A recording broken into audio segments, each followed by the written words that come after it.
ministry to God. We are considering the army of the Lord, part 3, and we are focusing on ministering to the Lord.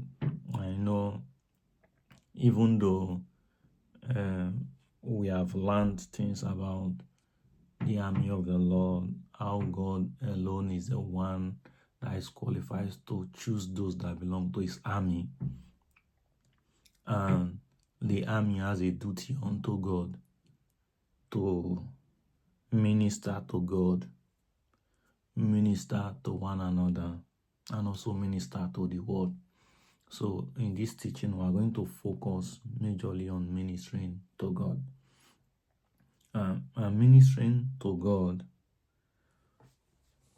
is concerned with the issue of bringing worship to God, because God created us to worship him. The true essence for which God created man is that man might be able to worship God.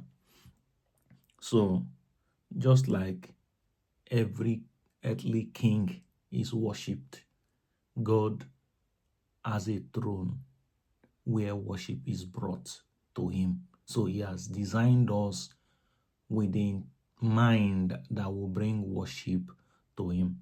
Now, one begins to wonder, what is worship? Why does God really need worship?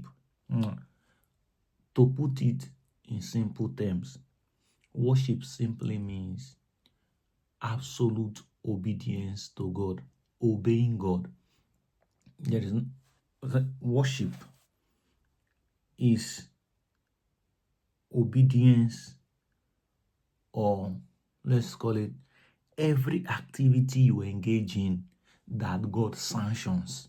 That is what worship means. That is what worship means.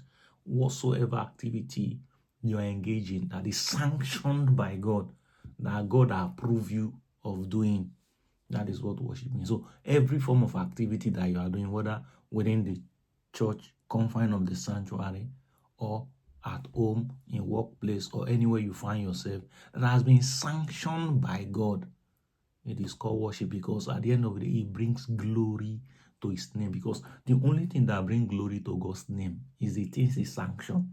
I usually say that good is not good until the good is coming from God.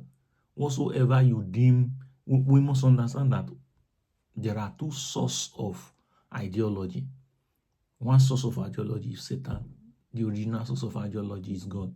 Once the ideas you are promoting is not sanctioned by God,